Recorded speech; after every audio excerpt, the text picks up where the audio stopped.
Hello, today we're gonna show off a new design. I recommend you slow down the images to get all the steps properly. I remade the caravel because I noticed that it was not only too big compared to a real life caravel. I made it exactly 25 meters long like an IRL one, but it was also not properly round.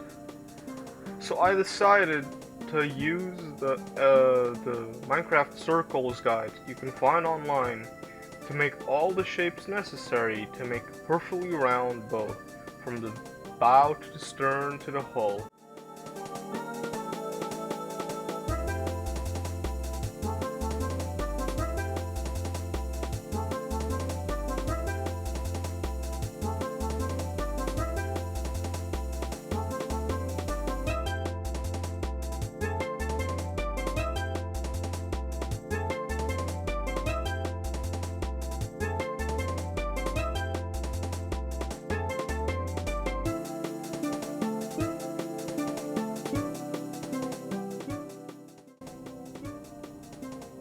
Again, I am sorry that these pictures are so fast, but I couldn't find a better way to do this tutorial. Anyway, don't forget to subscribe since I will make a now design eventually, also known as a carrot. But here you can especially see what I mean when I say I use the circle tutorials.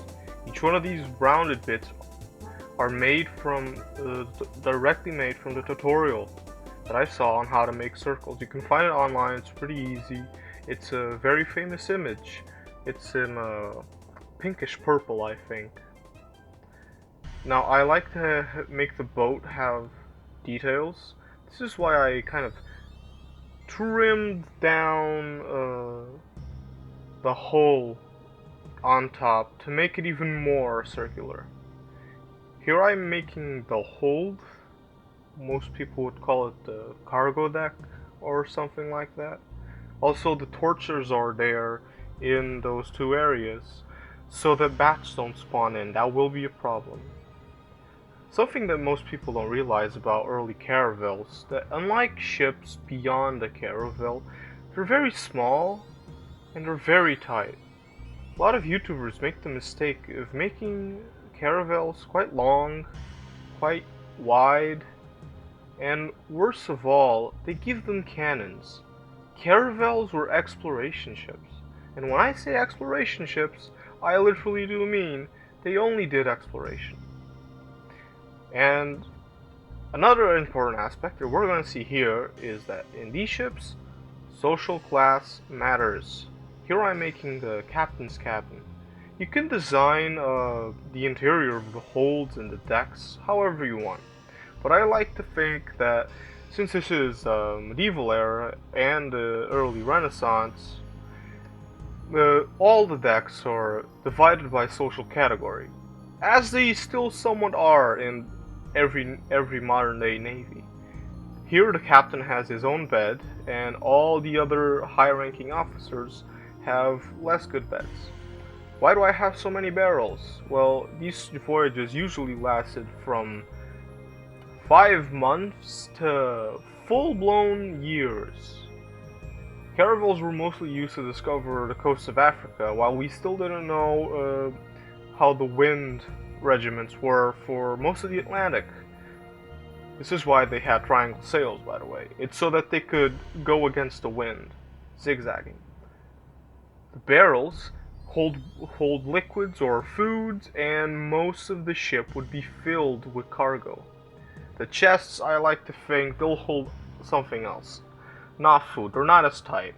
Again, these ships didn't have cannons, but the crew did need defense. So I did these two chests here in the main deck, so that it could have weapons, in case of any insurgents, any rebels, any pirates. The crew can hastily get those weapons. I also made the big cargo door to lift and pull down any supplies they need. I made a big mistake when making this main hold. You're gonna see now. I filled it with beds too, Now I'm putting chests, but later on I filled it with chests, with beds, thinking that it was usual for sailors in this early part of the Age of Discovery to also sleep on the hold. I'm very wrong. Besides the captain's cabin and his high-ranking fellow officers, most sailors would sleep on the main deck, no bed, just on the floor. Again, according to rank, you'd get a better position on the floor, but I'm pretty sure a wooden board is as uncomfortable as any other wooden board. This hold would be filled with nothing but food, water, sometimes weapons, and when we eventually reach the Age of Discovery where we actually can buy and trade supplies, this would hold things that we use to trade. Remember that using money to sell shit would be rare. Now, in the captain's cabin, I think you probably did notice, why did I put a lot of chests and barrels?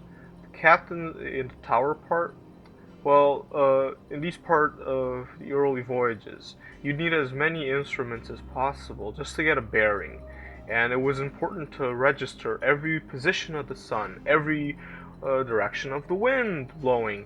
You need everything to help you navigate and to learn for the future how would you find the way.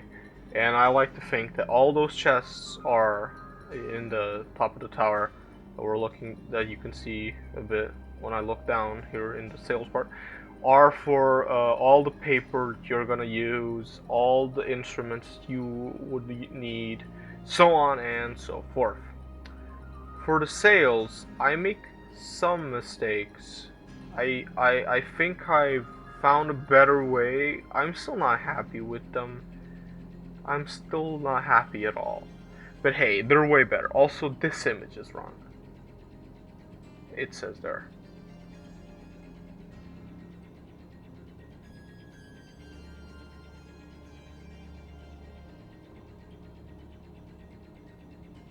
And the sails, you just fill on the gaps.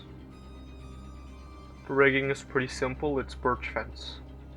This one is right, this one is right. The numbers are also correct.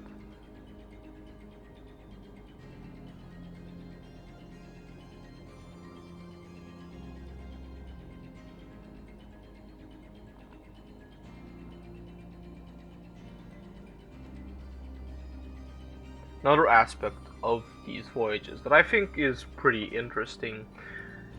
Most sailors were common thieves, murderers, and criminals. Why? Well, Portugal wasn't really the most populous of nations back then. In fact, we conquered part of North Africa in hopes of getting more food because Morocco is a very fertile country, apparently. Did not know that. And furthermore, we needed a good way to force people into these crews because, as you can bet, these voyages were particularly deadly for the common folk. There wasn't much food, disease was common, and Africa, well, we didn't have immunity for all the diseases that the mosquitoes in Africa have. So you'd likely die. So imagine you're in a cramped ship with low supplies, sleeping on the floor, and you have to sleep next to a possible mass murderer. It would be one heck of a journey. Hope you enjoyed. Next time I will make a carrack, and thanks for watching.